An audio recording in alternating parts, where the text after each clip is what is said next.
Bonjour les amis, bon après-midi à tout le monde. Bezrat Hashem, l'équipe de jour, Ashrenu Matov Chelkenu. Allah, Baruch Hashem, on a le mérite que Rabbeinu nous a gardé dans sa yeshiva, dans son sac, Baruch Hashem. Ashrenu.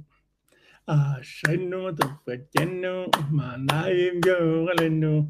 Ashrenu Matov Chelkenu, Manayim Yorelenu. Ashrenu Matov Chelkenu, Manayim Yorelenu. Ashrenu Matov Chelkenu, Manayim Yorelenu. Ashrenu Matov Chelkenu, Manayim Yorelenu.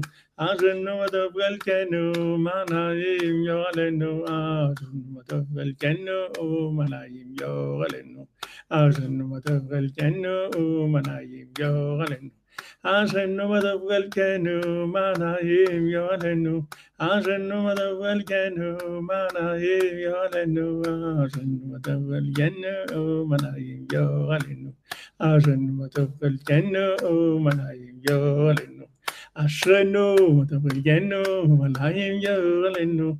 Ashrenu Matov Chelkenu, Manayim Yorelenu. Ashrenu Matov Chelkenu, Manayim Yorelenu. Ashrenu Matov Chelkenu, Manayim Yorelenu. Shalom les amis, bon après-midi à tous, à toutes. On fait le cours Bezrat Hashem pour la refoua shlema de tous les malades mentaux et physiques. Bezrat Hashem, il faut qu'Hashem nous fasse des miracles pour nous sortir de cet exil-là. C'est sûrement pas nous qui allons sortir. Si on ne sort pas, on n'a pas beaucoup de chance d'en sortir. À toute la famille à table et écoute, Bezrat Hashem. Bon appétit déjà, bracha, Bezrat Hashem. La briout.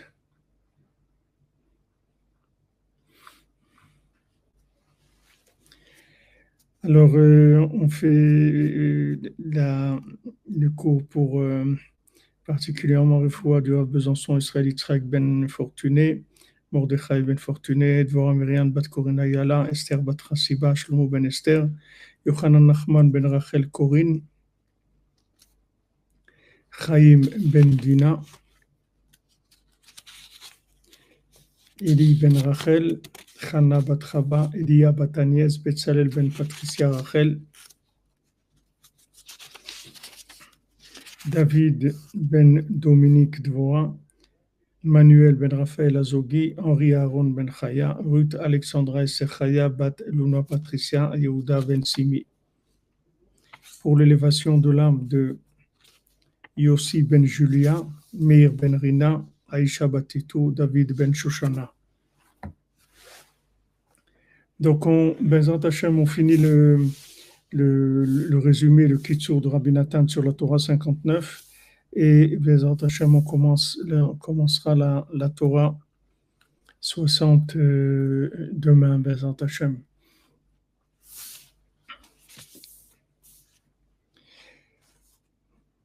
Donc, Rabbi Nathan, on commence, attendez, on va faire les deux halachot de Shmirat HaLashon. Il est interdit de médire de son prochain en son absence tout autant qu'en sa présence. Cependant, ce qui médit en l'absence de sa victime reçoit une malédiction en plus de la Torah. Certaines déclarations ambiguës pouvant être interprétées en bien ou en mal, qui s'appellent avak lashon hara, sont autorisées. Mais si ces propos sont accompagnés de gestes ou d'allusions laissant entendre de mauvaises intentions, il n'est plus question d'avak lashon hara, mais de médisance claire devenant interdit. Donc c'est plus de la poussière de lashon hara, mais ça devient du vrai lashon hara. S'il y a des signes qui montrent qui vont du côté négatif. Voilà, merci Binyamin qui nous envoie tous les jours régulièrement les halachot.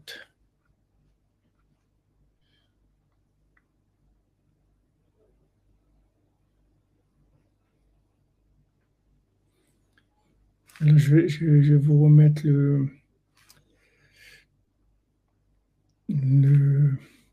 lien pour les gens qui veulent avoir la page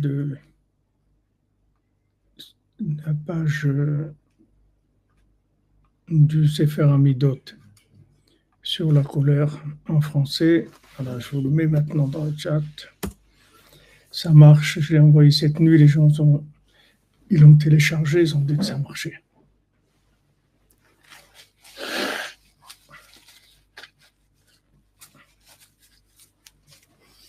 Pardon.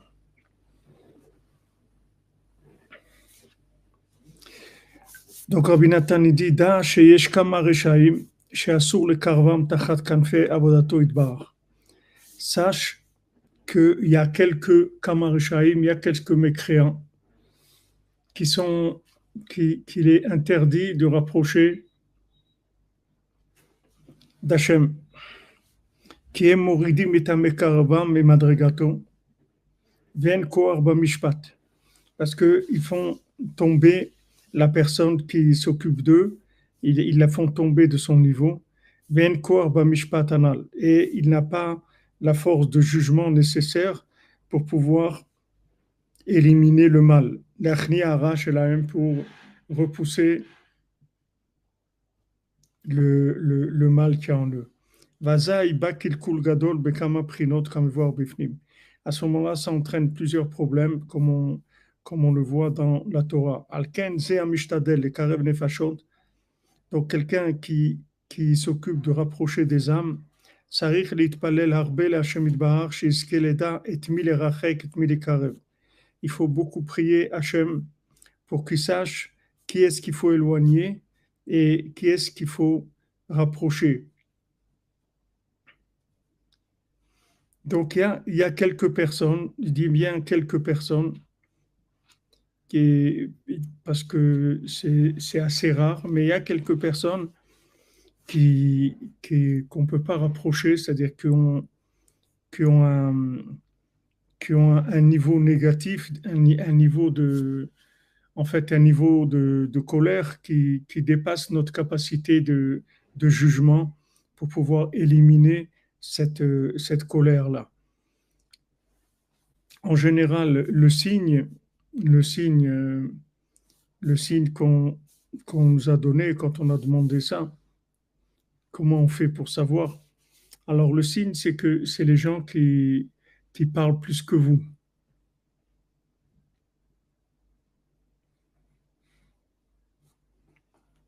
Les gens qui parlent plus que vous. C'est-à-dire que maintenant, quand vous vous occupez de quelqu'un, si c'est maintenant lui qui parle tout le temps, alors ça veut dire que c'est pas le moment. Pour l'instant, il faut pas s'occuper de la personne. Ça veut dire elle a trop de, elle est trop, elle est trop sûre de sa connaissance. C'est-à-dire, elle n'a pas l'ouverture minimum pour écouter. Elle n'a pas l'ouverture minimum. Si quelqu'un, il parle tout le temps, quand vous discutez avec lui, c'est lui qui parle tout le temps. C'est lui qui gère la discussion. Alors, comme on dit, vous ne pouvez pas en placer une, c'est lui qui parle tout le temps. Ce signe-là, il suffit pour vous dire que ce n'est pas le moment. Peut-être après, il va évoluer, mais pour l'instant, il ne faut pas s'occuper de cette personne parce que c'est dangereux. Pourquoi c'est dangereux? Parce qu'en fait, il a des questions qui sont dangereuses. Il a une façon de voir les choses qui sont dangereuses, c'est-à-dire il n'y a pas de jugement pour pouvoir essayer de voir la vérité dans ce qui est dans la discussion. C'est-à-dire on peut pas. Il y a des gens qui sont sûrs qu'ils ont raison. Il n'y a aucune ouverture. Tu vois, j'ai des gens des fois qui, qui posent des questions, me posent des questions, me demandent, j'essaie de répondre, ils reviennent tout le temps à leur façon de voir les choses. Oui, mais tac, tac, tac, ils reviennent tout le temps, tout le temps, tout le temps à leur façon de voir les choses. C'est-à-dire, vous pouvez parler avec eux des heures, ça va faire du babysit, mais ils vont pas progresser du tout, parce qu'il n'y a pas du tout de remise en question sur leur façon de voir les choses. Alors on voit que Rabbeinu,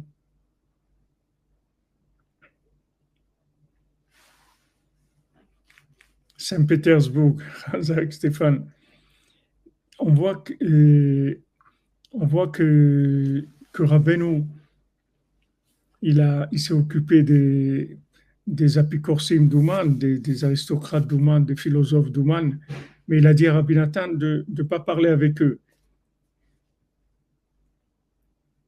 Il a dit à Rabbi Nathan, tu ne parles pas avec eux. Après, Rabbi Nathan, il a commencé à parler avec eux quand ils se sont rapprochés, etc. Mais au début, il n'y a que Rabbeinu qui pouvait s'occuper d'eux. Il n'y a personne qui pouvait parler avec ces gens-là parce que c'est des gens qui étaient tellement dans la philosophie, qui étaient tellement sûrs d'eux-mêmes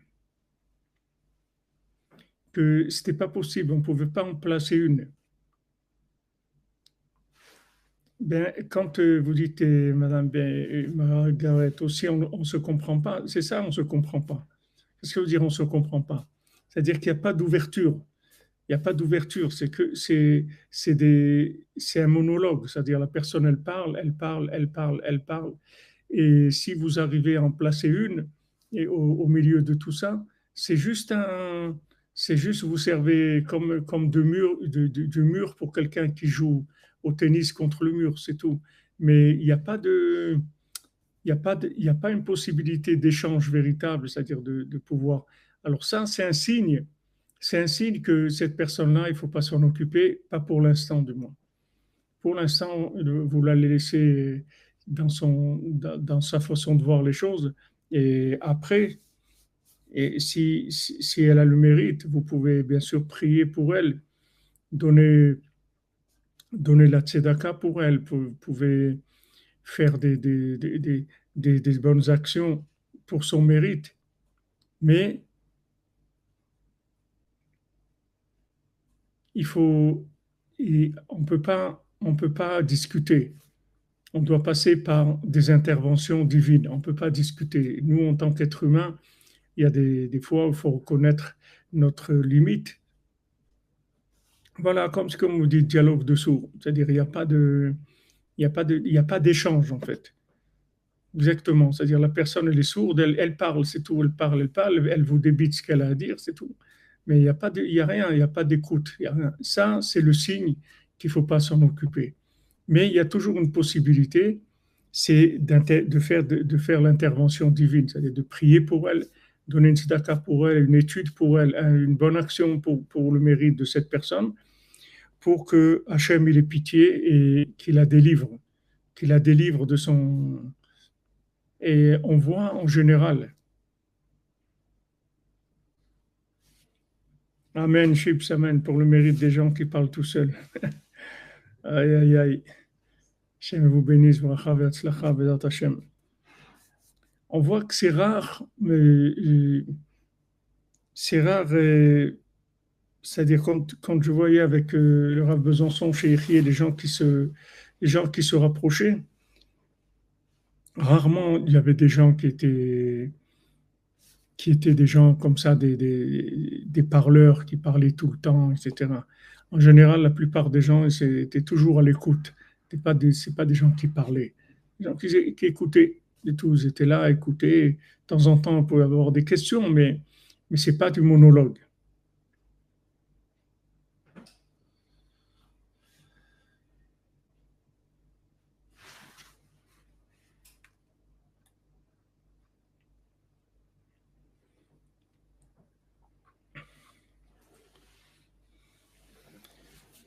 C'est important parce que c'est pas du gratuit. C'est-à-dire que quand vous discutez avec quelqu'un, il faut pas croire que c'est gratuit. C'est-à-dire vous discutez avec quelqu'un, c'est quelque chose qui automatiquement vous sortez avec il y a eu un effet, il y a eu quelque chose qui s'est passé. C'est pas que c'est pas que vous avez passé un moment avec quelqu'un, vous avez essayé de parler avec la personne, il n'y a pas eu du tout d'écoute. Et bon, ben tant pis, vous partez, etc. Non, c'est pas du tout ça. C'est pas du tout, c'est-à-dire il y a un échange automatiquement, parce que Rabbeinu nous met en garde, il dit que cette personne, elle peut te faire tomber. C'est-à-dire, elle peut te faire tomber, c'est-à-dire que, en fait, comme vous dites, Madame Touviékou, la colère qu'elle a, c'est-à-dire au fond d'elle, c'est-à-dire cette résistance qu'elle a, le fait qu'elle est entêtée sur sur sa façon de voir les choses, c'est dangereux pour l'autre personne. C'est pas comme on dit, on a mis un coup d'épée dans l'eau, bon, tant pis. Non, c'est-à-dire toute discussion, il y a un échange qui se fait. Ah ouais, en plus, quand vous dites, Madame Cathy, c'est épuisant, ça c'est sûr que c'est épuisant, mais c'est dangereux. C'est dangereux, c'est-à-dire que ça salit la personne, ça la fait tomber. En plus, ça nous montre la grandeur de l'échange, c'est-à-dire qu'il n'y a pas d'échange gratuit. Il n'y a pas d'échange gratuit. Tout échange, c'est une fois il y avait un Rabbi Nathan, il avait invité quelqu'un.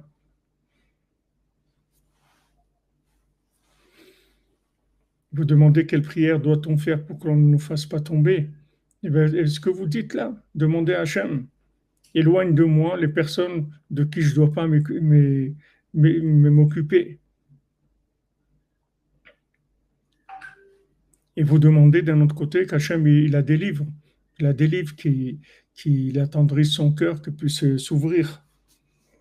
Alors, une fois, Rabbi Nathan, il avait invité quelqu'un et, et son fils il était turbulent à table. Il avait, il avait dérangé la table de Shabbat, le fils de Rabbi Nathan. Alors, Rabbi Nathan, il avait réprimandé son fils, il avait mis une claque, je crois. Alors, quand Rabbi Nathan il est venu chez Rabbeinu, Rabbeinu il lui a dit, à un enfant, on met une claque. D'abord, on ne met pas une claque à un enfant. Et deuxièmement, on n'invite pas des gens avec qui on ne peut pas parler. On n'invite pas des gens à la maison qu'on sait que ces gens-là, on ne peut pas parler avec eux. C'est vrai que des fois, il y a des obligations familiales ou autres, on est obligé d'inviter des gens, on n'a pas le choix. On n'a pas le choix. Des fois, qu'est-ce que vous voulez faire? On n'a pas le choix. On peut pas. Il y a des gens qui sont proches de la famille ou autres, et que des fois, il y a des événements et tout, on n'a pas le choix. Mais quand on a la possibilité, il faut toujours inviter des gens avec qui on peut échanger. Toujours des gens avec qui on va s'enrichir spirituellement et eux aussi vont s'enrichir. On va découvrir des choses, on va avoir des discussions intéressantes dans la recherche d'Hachem, dans la recherche du tzaddik, dans la recherche de la vie en général. Mais s'il y a pas de discussion possible, c'est pas, il vaut, il vaut mieux, au lieu d'inviter la personne, il vaut mieux donner de la tzedaka à la soupe populaire ou quelque chose comme ça, que la personne elle ait de quoi manger, c'est tout. Mais vous pouvez pas mettre à votre table quelqu'un avec qui vous pouvez pas parler de choses qui sont. Qu'est-ce que s'il va vous commencer à parler des bêtises du football ou si maintenant la personne elle est ouverte, même s'il parle du football ou de la politique ou de n'importe quoi, c'est pas grave, parce qu'on va arriver à utiliser le sujet pour rentrer élever le débat, comme on dit. Mais si la personne, elle elle est à sens unique, alors c'est sûr qu'il n'y a rien à faire du tout. Donc ça aussi c'est des choses qui sont importantes de la vie de tous les jours et que des fois on ne se rend pas compte. Alors en général, les enfants, ils sentent ces choses-là. C'est pour ça que le fils de Rabbi Nathan, il était turbulent, parce que ils sentent que cette personne-là, en fait, c'est quelqu'un qui est en train de déranger, qui est en train de... Vous voyez, si vous avez quelqu'un à votre table comme ça, le Shabbat ou autre, il vous fait descendre le niveau. Il vous rend le repas vraiment un repas, bon, on a mangé, c'est tout. Il y a pas eu, on n'a pas utilisé ce moment-là du repas qui est un moment extraordinaire quand on est plusieurs personnes, justement pour échanger avec des points de vue de recherche. Chacun y cherche, chacun il a sa recherche. On veut entendre et on veut communiquer avec les gens.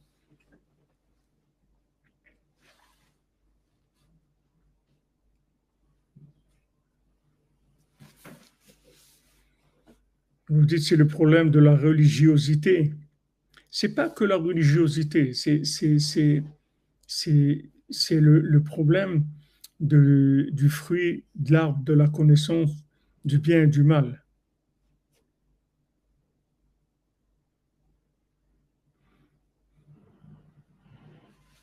C'est là où ça vient. C'est-à-dire que les gens qui sont rentrés dans une vie qui fonctionne qu'avec le fruit de l'arbre de la connaissance du bien et du mal, c'est des gens, quand ils savent quelque chose, c'est très difficile que les déconnecter. Des gens qui vivent un peu avec l'arbre de vie, c'est-à-dire qui ont une, une connexion de cœur avec la connaissance, c'est-à-dire qui ont une connaissance par adhérence, par adhésion, plutôt par émouna. Vous pouvez discuter avec eux parce que c'est vivant. Mais des gens qui ont des connaissances très difficiles. Je ne suis pas un psychologue, moi, Madame Elbaz. Moi, j'essaie de parler de Rabbeinu. L'argent n'était pas une fin, le but principal étant de servir Dieu, mais l'autre ne les écouta pas, car l'idée de l'argent était l'essentiel, demeurait bien et enraciné dans son esprit. Razak et Jean-Luc, voilà. Jean-Luc nous a éclairé avec le Sippurim Maasiot, le Baltfila. Voilà, il vient, il parle avec eux, mais vous voyez que le Baltfila, il arrive à creuser, il arrive à passer, parce que c'est le Baltfila. C'est le Baltfila. Mais nous, on n'est pas le Baltfila. C'est-à-dire quand on voit des gens qui sont fermés dans leurs connaissances, c'est dangereux pour nous. C'est pas qu'on perd du temps, c'est dangereux pour nous. Donc, on sort la brosse à dents tranquillement, on essaie d'éviter et, et on prie pour la personne qu'Hachem il ait pitié d'elle, qu'il lui ouvre les yeux, qu'il lui ouvre le cœur.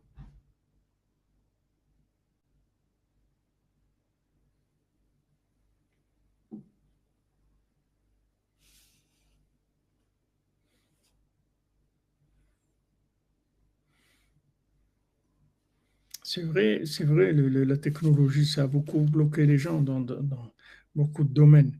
Mais le principal, c'est quand les gens ils ont ils ont une certitude de la connaissance. En fait, la seule connaissance qui est sûre, c'est la connaissance qu'on a acquise par la émouna, par la foi, dans les tzadikim. Ça, c'est sûr. Mais tout ce qui est autre chose que ça, c'est tout avec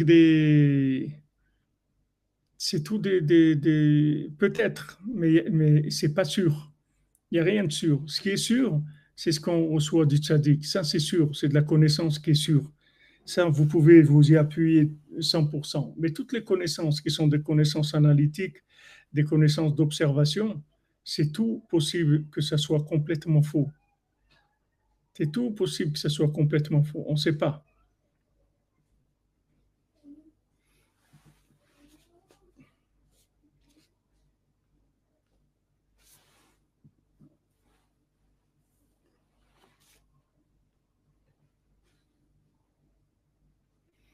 Parce que, en fait comment on échange?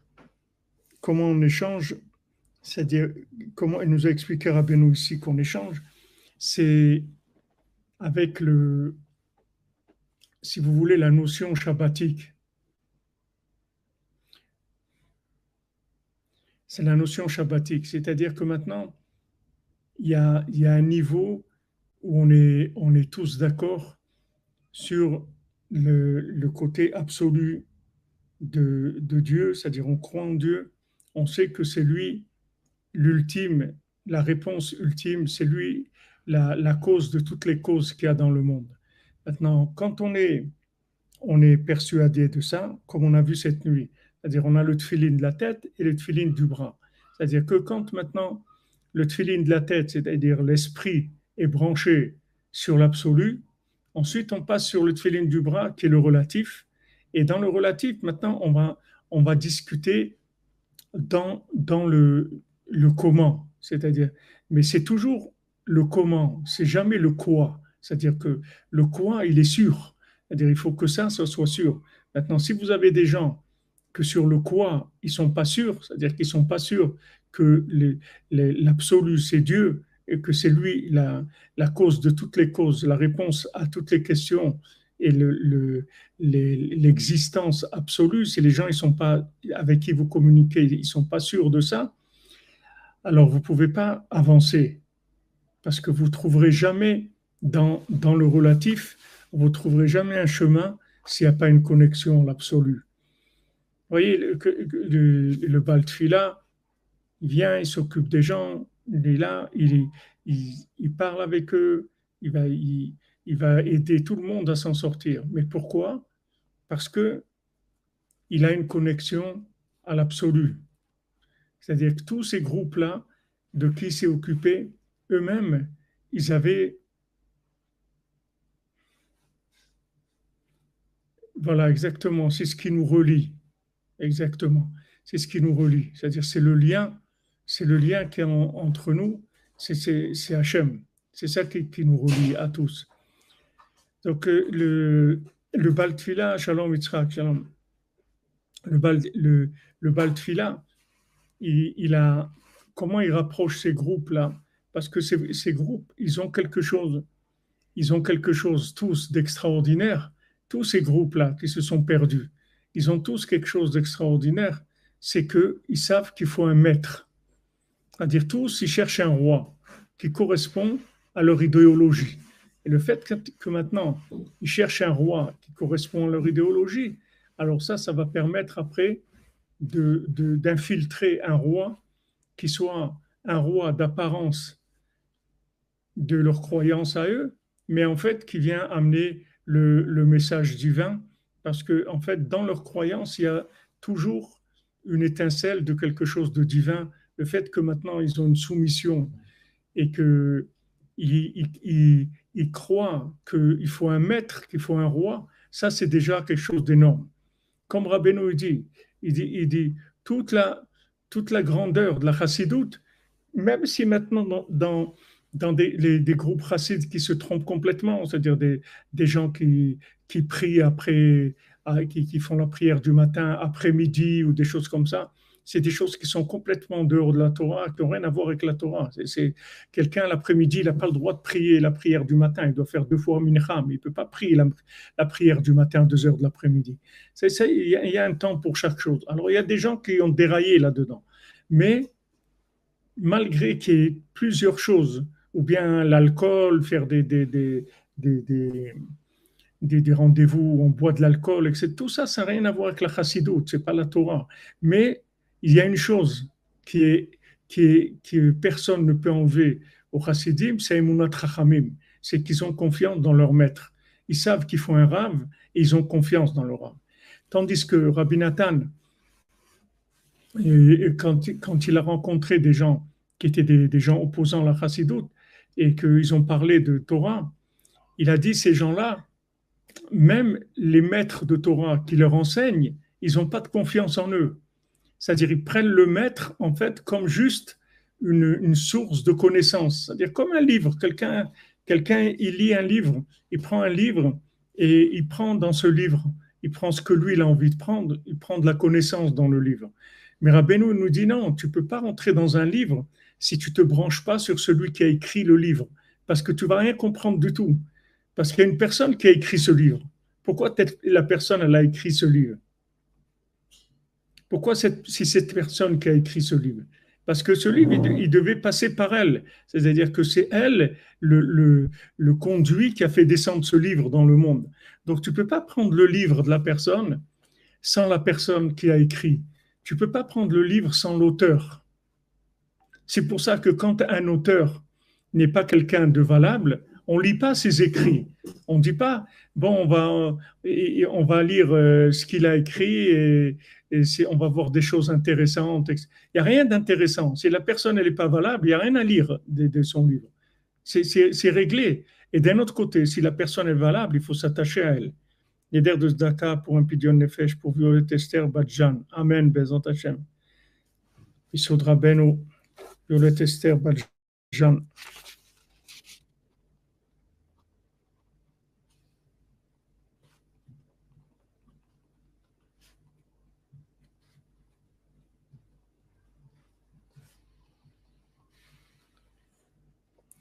Bezrat Hashem, refoua shlema.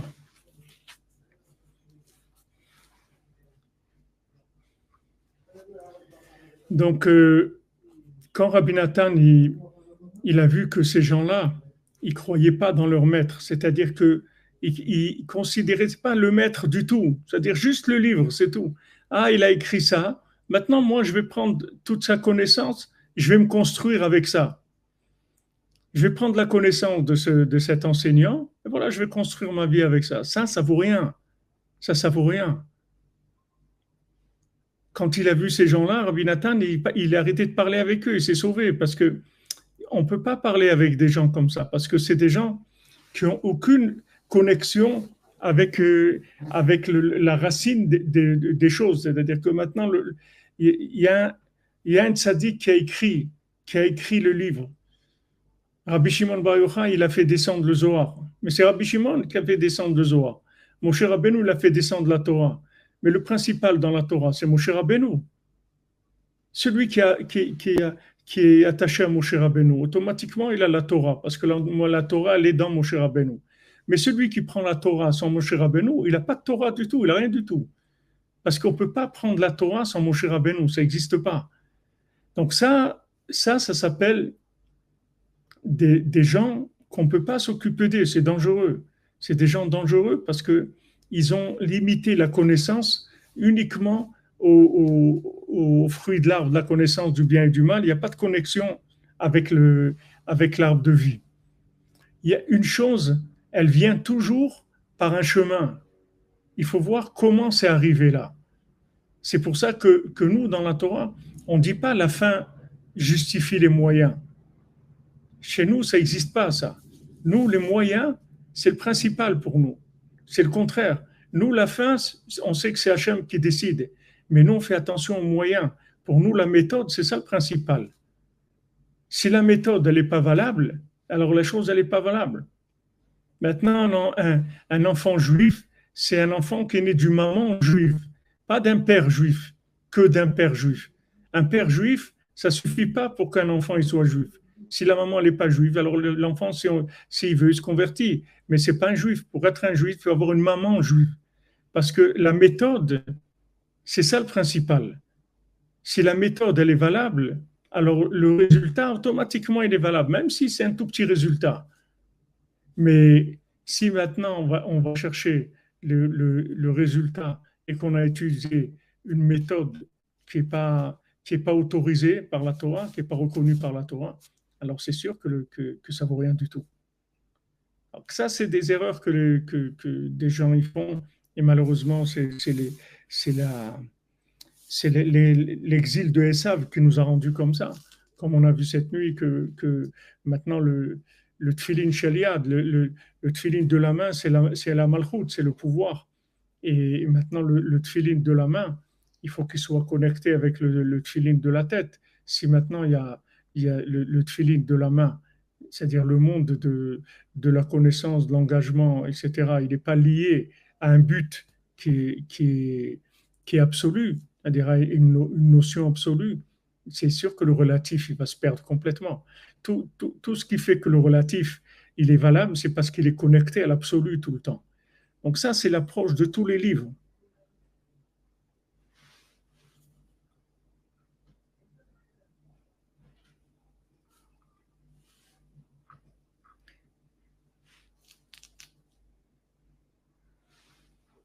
Voilà, un livre, comme tu dis, Alchimia, il livre des secrets si tu connectes avec la personne qui l'a écrit. Mais si la personne qui a écrit le livre, elle n'est pas valable, on n'a pas besoin de son livre. On n'a pas besoin. Même dans les livres Breslev, il y a des gens, ils ont écrit plein de livres pour expliquer l'écouter Moran ou expliquer l'écouter Alachot. Mais Rav Levi Yitzhak, il a dit à quelqu'un qui écrivait des livres, il lui a dit, chaque livre que tu vas écrire, les gens, ils vont étudier moi l'écouter Moran. Parce que l'écouter Moran, c'est l'écouter Moran. Vas-y, rentre, débrouille-toi, c'est tout. Comprends ce que tu comprends, prie, débat-toi, débrouille-toi. C'est là où ça se trouve. Mais si maintenant tu vas rentrer dans la compréhension de quelqu'un, comment lui il a compris l'écouter Moran, c'est par Rabbi Nathan. Lui, cette personne-là, c'est pas Rabbi Nathan. Donc, toutes les explications qu'il va donner, automatiquement, il y a de la fantaisie dedans. Parce que c'est pas Rabbi Nathan. Donc, qu'est-ce que tu vas chercher là-bas? C'est comme un repas, tu sers tu sers avant un repas, tu sers un super apéritif avec plein de trucs à manger, etc. Après, il n'y a plus de repas. Qu'est-ce que tu vas parler de repas? La personne, elle a mangé, elle a bu déjà. Qu'est-ce que tu veux qu'elle mange maintenant? Il n'y a plus de repas, ça y est, on a fini. Quelqu'un t'a donné des explications. C'est mignon, les explications. C'est plus agréable, c'est plus facile, etc. Mais c'est pas l'écouter Moran. L'écouter Moran, c'est le souffle de Rabbeinu. Ça n'a rien à voir. Dans l'écouter Moran, ce qu'on cherche, c'est le souffle de Rabbeinu. C'est pas de comprendre des choses. Mais eux, ces gens-là qui écrivent des explications, c'est pas eux, ils sont pas Rabbi Nathan. Rabbi Nathan, c'est Rabbeinu, c'est la même chose. Nachman Nathan, c'est la même chose. Rabbi Nathan, c'est la lune de Rabbeinu. Il n'y a rien de Rabbeinu. Il a dit sur lui que il était entièrement inclus dans lui. C'est-à-dire que tout ce qui dit Rabbi Nathan, c'est Rabbeinu qui parle à travers Rabbi Nathan.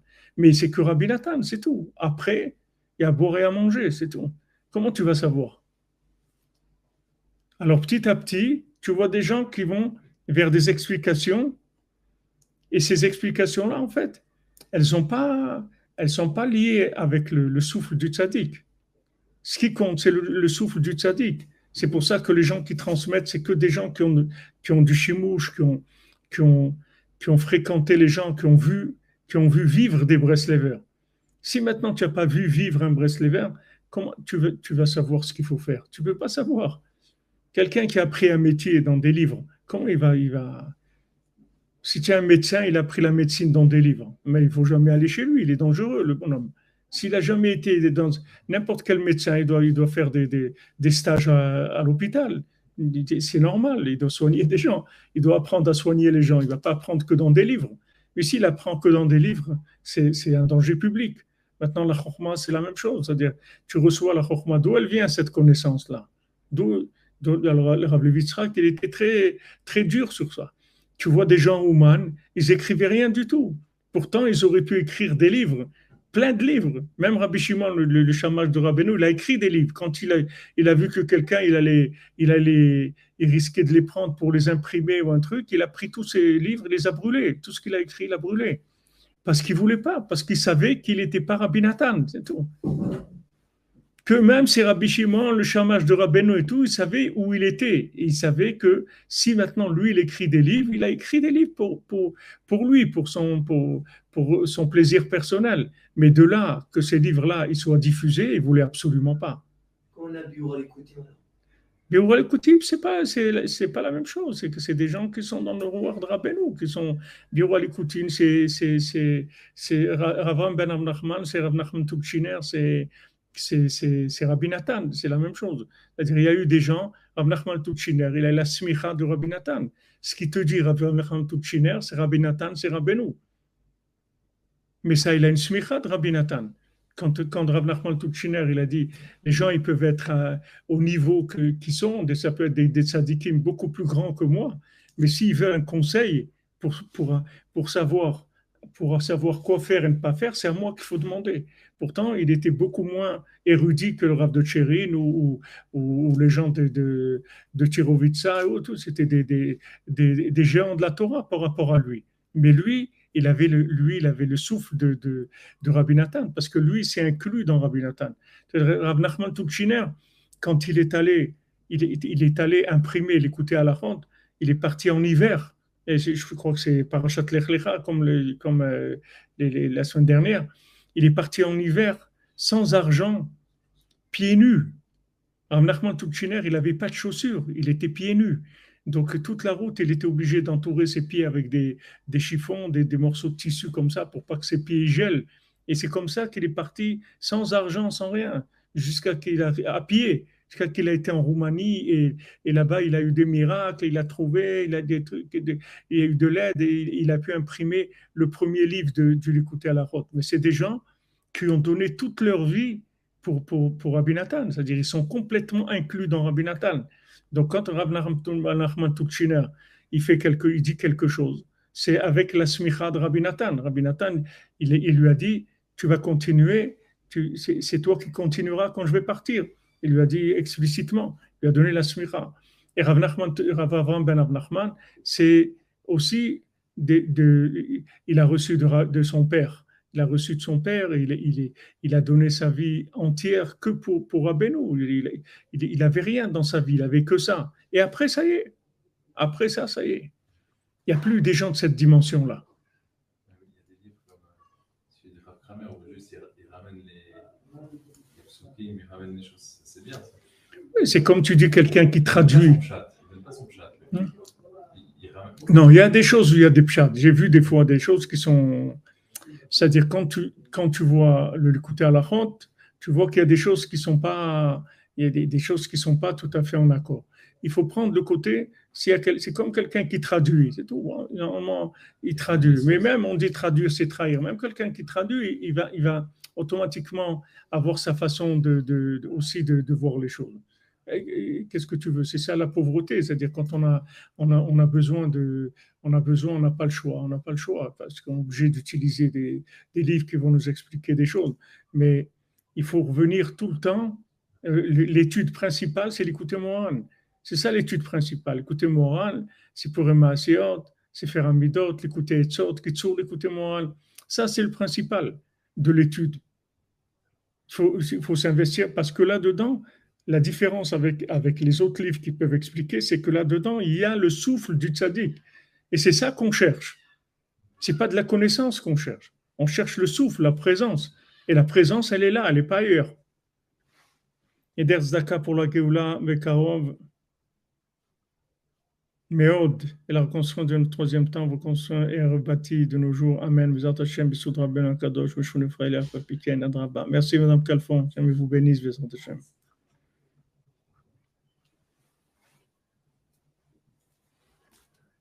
Donc, si vous voulez, pourquoi je parle de ça, c'est par rapport à ce que Rabbeinu dit que Assur le Karvam, il y a des gens que c'est interdit de les rapprocher parce que c'est des gens qui sont basés sur de la connaissance. Il répond de Rav Levitzra qui dit qu'à Ouman, il y avait un livre qui était écrit, je crois que c'est Rav Shmuel Isaac qui avait écrit un livre sur l'écouter Moran.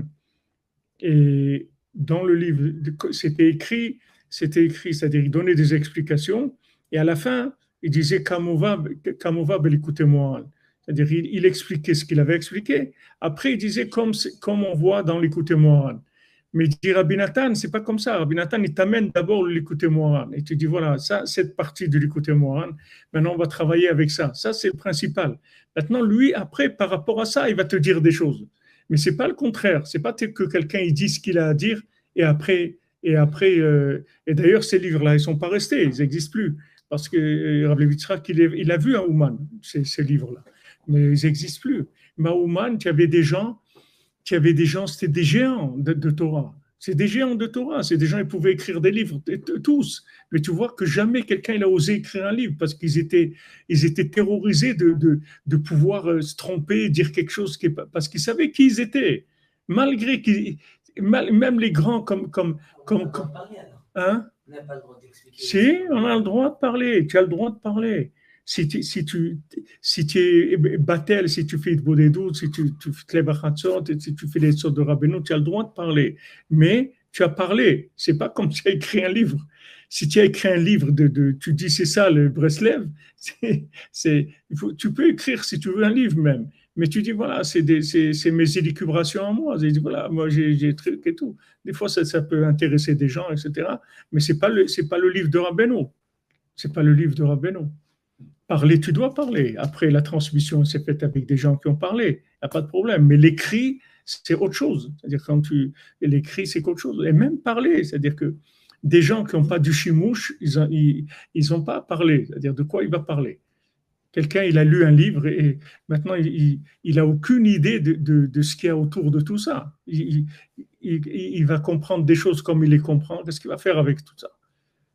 Comment il va retransmettre? C'est comme ça que les choses, elles déraillent. Parce que, en fait, la personne elle donne les explications d'elle-même. C'est pas ça qu'on cherche.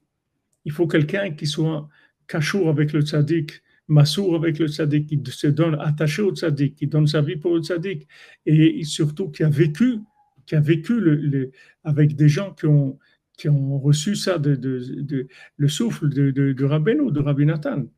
Des gens qui ont vu, qui étaient à Ouman, des gens qui ont vécu Breslev dans la racine. Sinon, tu vas partir dans toutes sortes d'interprétations. Comme tu vois des gens qui voient dans l'écouté Moran, il faut aller chez le tzaddik à Rosh Hashanah. Rabbeinu ne dit pas dans l'écouté Moran, il n'y a aucun endroit où il dit qu'il faut venir à Ouman à Rosh Hashanah. D'ailleurs, Rabbeinu n'a pas dit qu'il faut venir à Ouman à Rosh Hashanah. C'est Rabbi Nathan qui l'a dit. C'est pas Rabbeinu. Rabbeinu n'a pas dit ça. C'est Rabbi Nathan, il dit qu'il faut venir à Ouman Rosh Hashanah. Jusqu'à la fin, ça sera comme ça. On ira à Ouman à Rosh Hashanah.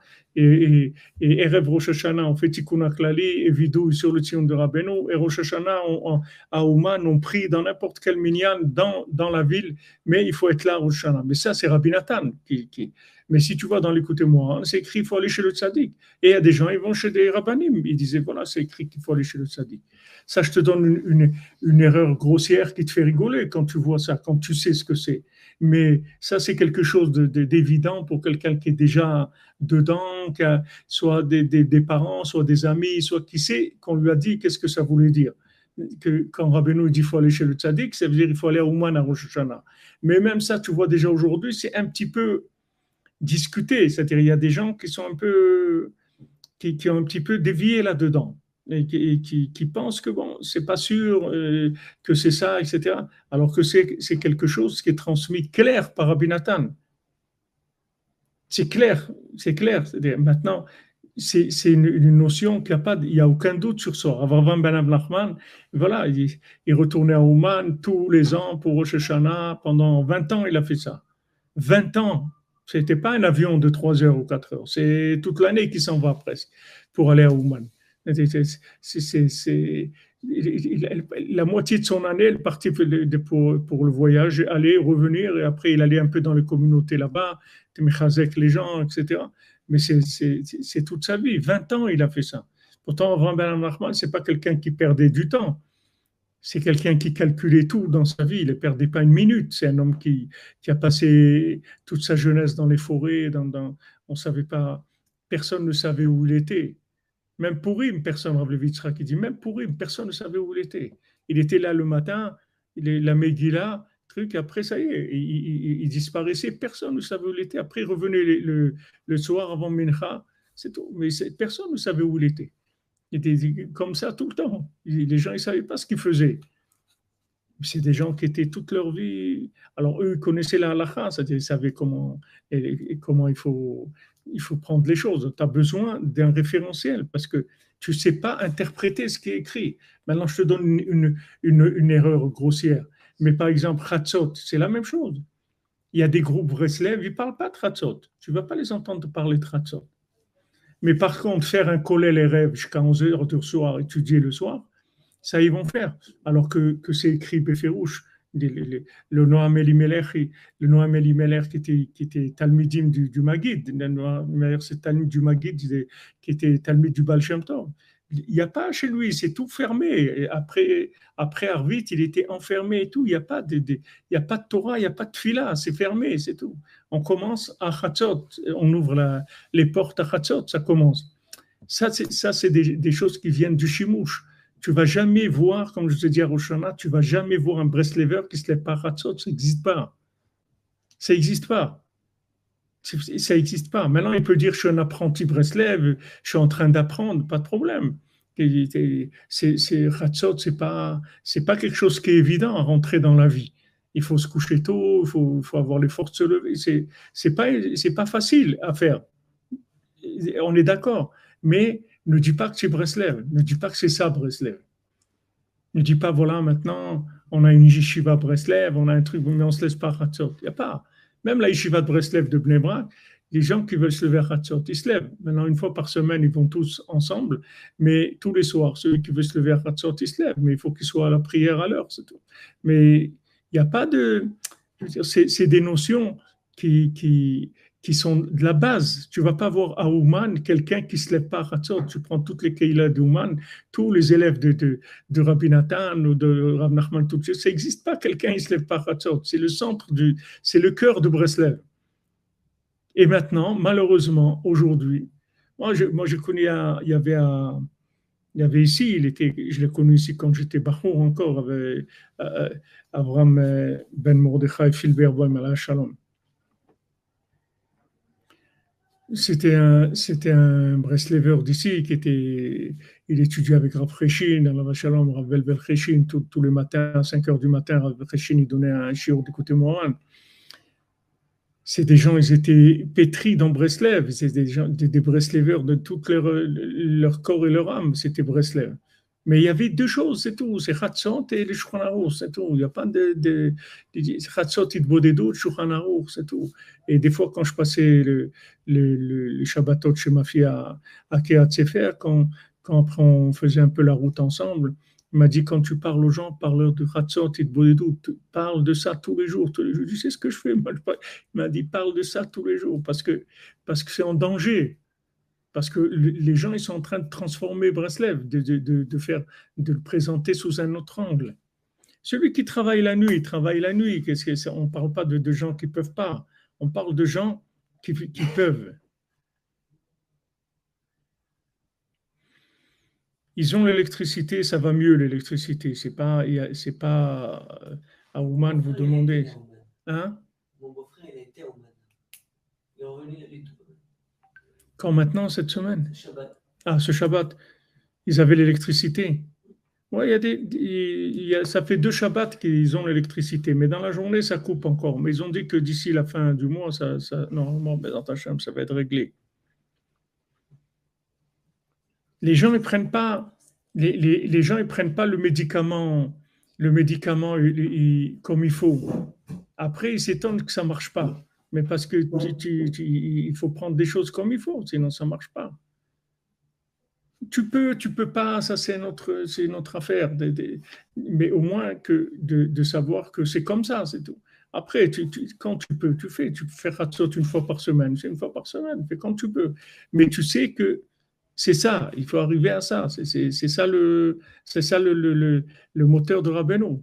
Rav Levi Yitzhak qui dit, tu veux connaître Rabbeinu, tu veux voir Rabbeinu, tu sais que c'est Rabbeinu, c'est Chatzot Itbodedut, c'est ça Rabbeinu. Sinon, après, c'est des adaptations, c'est tout.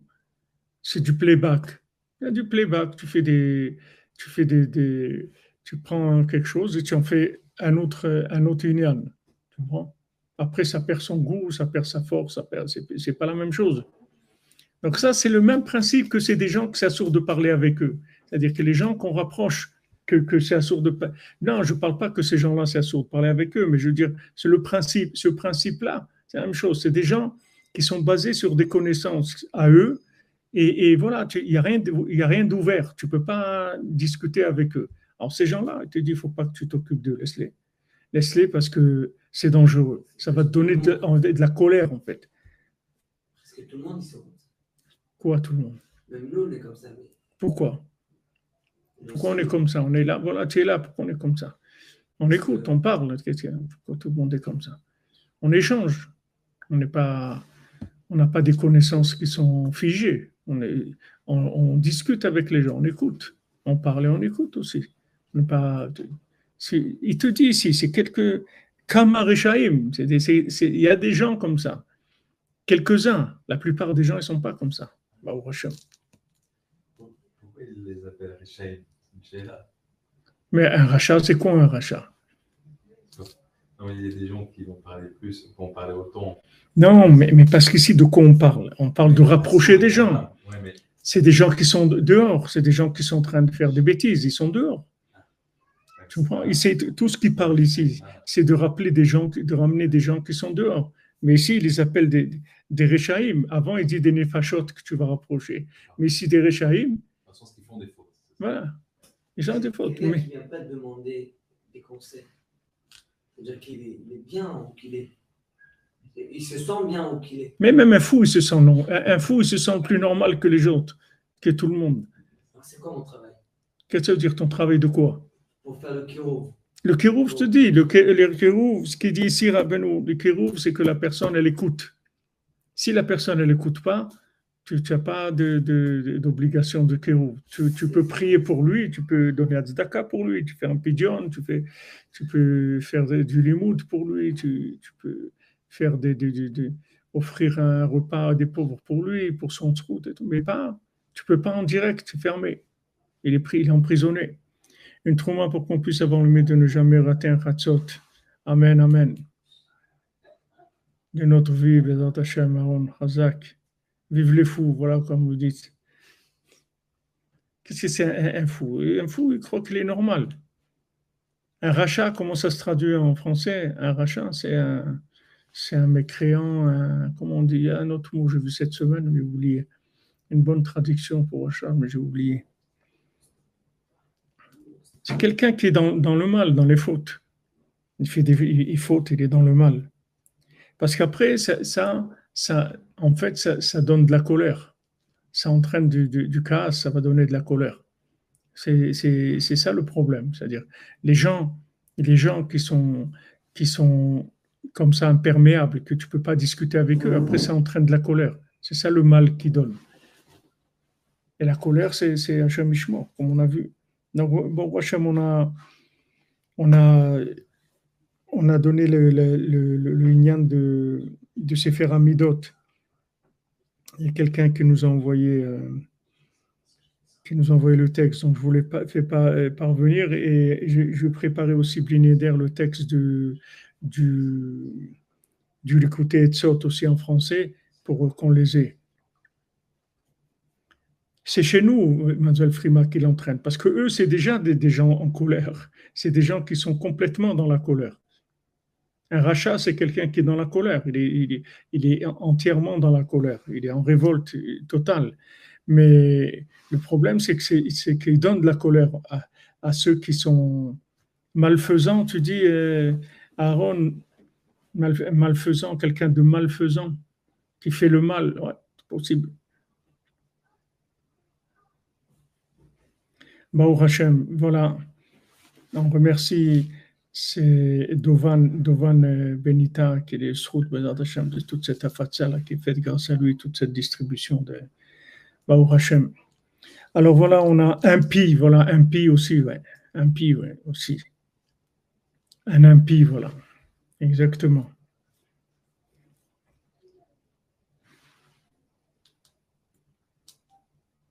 Bien sûr, quelqu'un qui est dans le mal, il peut entraîner les autres. Comment? Parce que par la colère.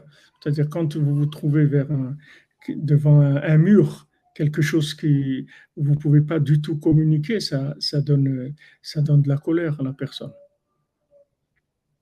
Il faut s'occuper que des gens qui ont un peu des moumas, que c'est un petit peu ouvert. Donc voilà, on a fini la Torah 59, dans laquelle on est depuis je ne sais pas combien de temps, mais plusieurs mois, peut-être un an même, je ne sais pas. Mais ça fait longtemps. Je n'ai pas la date, j'ai essayé de chercher, mais je n'ai pas la date. Quand est-ce qu'on a commencé? Et Bezrat Hashem, Besha Tova, demain on commencera Patach Rabbi Shimon. Voilà, Rabbi Shimon il va ouvrir. Binyamin, tu as brillé par ton absence aujourd'hui. Après, ne me dis pas pourquoi je ne reste pas à Jérusalem. Ashrenu Matov Chelkenu. 30 mars 2022. 30 mars 2022, on a commencé. Alors voilà, 30 mars, disons 1er avril, avril, mai, juin, juillet, août, septembre, octobre. 7 mois et quelques qu'on est dans la Torah 59.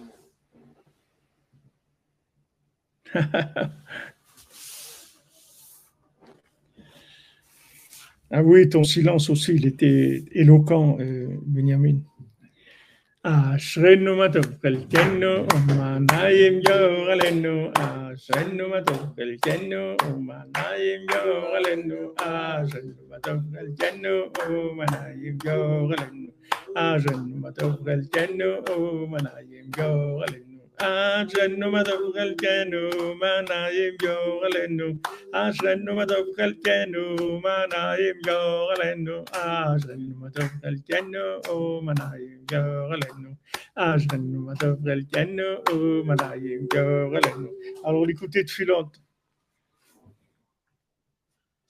Un grand Mazal Tov, merci Aaron. Normalement, on aurait dû faire une souda pour ça, pour le Sioum. Mais Bezat Hashem, on mettra sur la souda de Rosh Chodesh ou un kidouche qu'on fera, Bezat Hashem.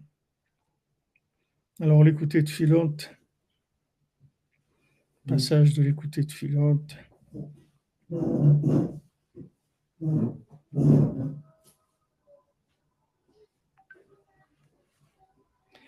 יהי רצון מלפניך, אדוני אלוהינו ולאבותינו, עושה ניסים ונפלאות בכל דור ודור, que ce soit ta volonté, Hachem, notre Dieu, Dieu de nos ancêtres, qui fait des miracles et des merveilles dans chaque génération, Arav et Drivenu, qui se bat pour nous, Adan et Dinenu, qui juge pour nous, Anokem et Matenu, qui venge ce qu'on a à se venger, Ameshalem Gemu Yechol Oiven Nafshenu, celui qui fait payer à tous les ennemis de nos âmes, Aya Nifra Lanu Mitzorenu, celui qui nous libère de ceux qui nous oppressent. שתרחם עלינו ברחמך רבים, תעזור לנו בישועתך ונפלאותיך הנוראות, que tu nous aides dans ta grande miséricorde et que tu nous aides par ta délivrance et tes merveilles extraordinaires, שנזכה לקבל ולקיים את ימי הפורים הקדושים בזמניהם, qu'on puisse recevoir les jours de Purim dans le temps karaoui, comme il le faut, שנזכה לקיים כל המצוות הקדושות הנוהגות בפורים, qu'on puisse faire toutes les mitzvot saintes de Purim dans la sainteté, dans la pureté, dans une grande sainteté, dans une grande pureté, besimcha betuv levat, dans la joie et de bon cœur, begila verina veditza, dans la joie, l'allégresse est très grande, avec dans tous les détails et les particularités et les kavanot et tous les secrets et 613 mitzvot qui dépendent d'elle. Voilà les amis, bonne journée, bon après-midi. On se retrouve à 4 heures pour Sipurim Asiot. Merci Itzhak, merci mon ami, merci Rabbi Yehuda pour le Sioum, Refoua Shlema pour vous, Bezat Hashem.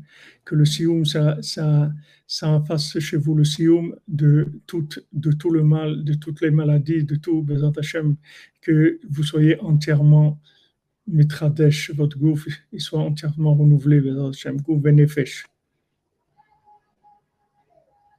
Merci, Madame Soussan, pour votre tzedaka, merci. Merci, Yitzhak Glassman, mon ami, voilà, qu'Hachem te donne Bezat Hashem le sourd de monter en Eretz Israël, d'être à Yerushalayim, Bekarov, et tu viennes soutenir, faites partie de la cordonnerie à Yerushalayim, Bezat Hashem. Ça s'agrandit, Bezat Hashem. C'est 4 heures de Jérusalem, 3 heures de Paris pour.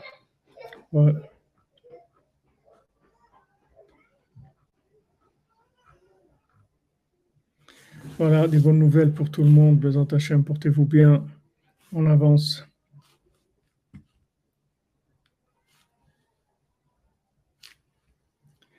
Alors, on va y revoir. Non, je n'ai pas fini, attends.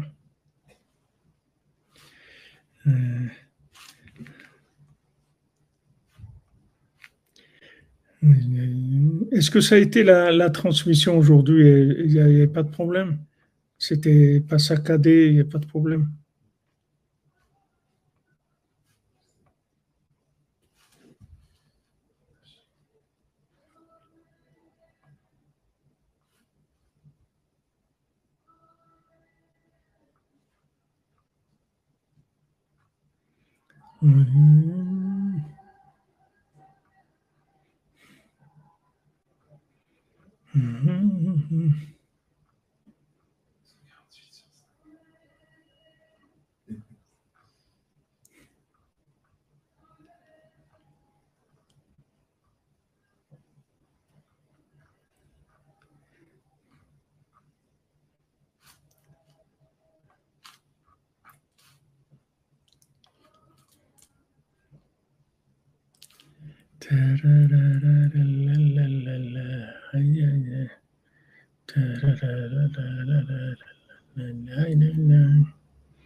Ah, merci, tout vécu 5 sur 5. Impeccable pour le Hachem.